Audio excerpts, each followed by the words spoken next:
Montering af Easy-to-Light 12 volt eller 230 volt. Der skal altid anvendes et hulbor med dimension som anført i monteringsvejledningen. Husk altid at foretage en prøveboring inden opsætning i færdig loft. Kablet trækkes ud gennem udskæringshullet og monteres i samleboksen.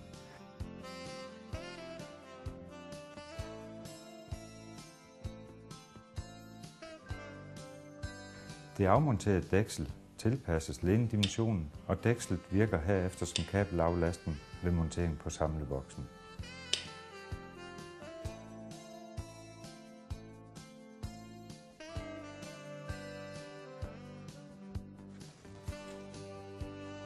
Indsatsen føres nu op igennem udskæringshullet og fastgøres med de skruer, som sidder i siden af indsatsen. Ved montering med skruemaskinen skal man huske at spænde på laveste moment. Herefter monteres front og lyskilde.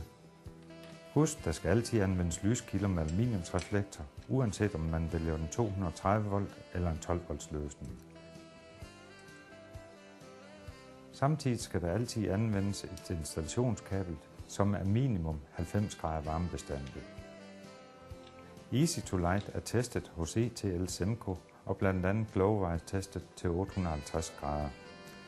For hos Daxter kommer sikkerheden altid i første række.